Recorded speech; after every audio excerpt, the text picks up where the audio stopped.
Non.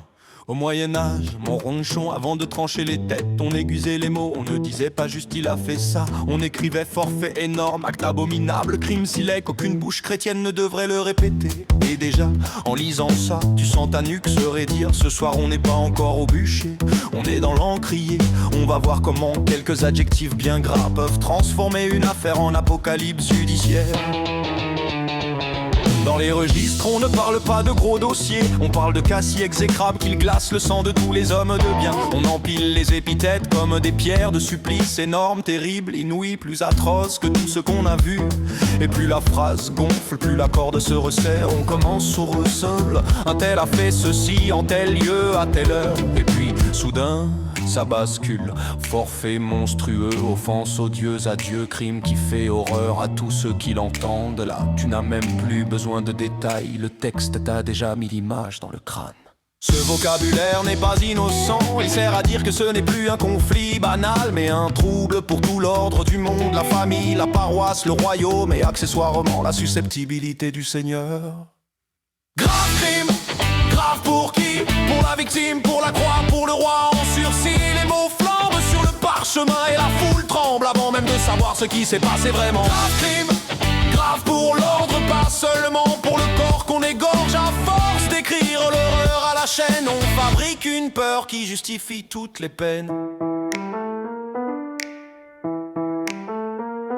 Parfois, on ne décrit presque plus l'acte, on ne lâche qu'un énormité de cas.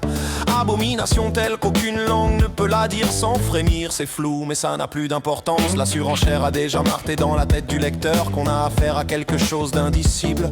On convoque l'enfer, les démons, les bêtes les plus immondes. On compare l'accusé aux pires figures de la Bible. Le but n'est plus de raconter, mais d'écraser. Plus le style est chargé, plus il ouvre la porte aux mesures exceptionnelles. Torture, peine capitale, confiscation, toutes ces petites douceurs qu'on sort quand le cas est hors norme.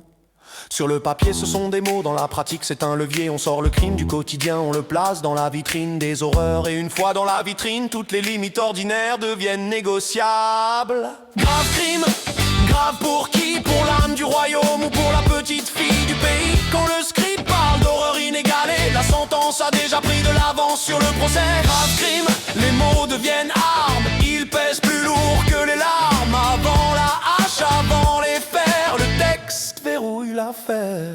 Tu crois que c'est du passé, regarde nos unes de journaux, nos bandeaux rouges, nos hashtags en feu. On ne dit plus forfait, abominable, on dit monstre, prédateur, terroriste. Mais la musique est la même, on ne brûle plus sur la place, on brûle ta tronc sur écran. On te colle 3 adjectifs et un portrait dégueulasse. Et le tribunal populaire fait le reste, le grave crime d'hier. C'est souvent le cas exemplaire d'aujourd'hui, celui qui permet de voter une loi de plus, de serrer un cran, toujours dans le même sens. Les pages que tu m'as mis sous les yeux le disent très clairement, sans le dire franchement. La diversité des termes, la lourdeur des formules, l'absence parfois de faits précis. Tout ça renvoie à une réalité nerveuse et fragile. Pour les juges, les clercs, les chroniqueurs, un grave crime. Ce n'est pas qu'un geste odieux, c'est un point de tension du corps social. Là où se mélange le religieux, le moral, le politique, le symbolique. C'est pour ça qu'ils tournent autour, qu'ils enveloppent, qu'ils dramatisent. Le langage trahit la peur autant que la colère. Quand tu entends monter la prose, tu entends surtout monter l'angoisse d'une société qui sent que quelque chose lui échappe. Grave crime, grave pour nous qui lisons ces lignes et reconnaissons dessous le tremblement des époques qui doutent, qui surchargent les mots pour cacher leurs propres fautes. Grave crime, hier, aujourd'hui, on maquille la peur en grand souci. Puis derrière les pages qui tombent, mais il y a toujours un tiroir qui fonctionne. Voilà. Mes ronchons, ça nous dit que le pro détend.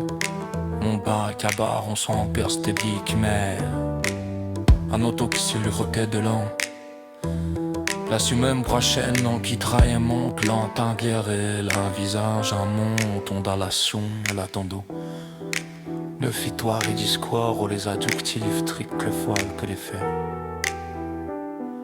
La couloir ronde sont te saler, les referme, trouve ce soir. La dit Violette, grave crime.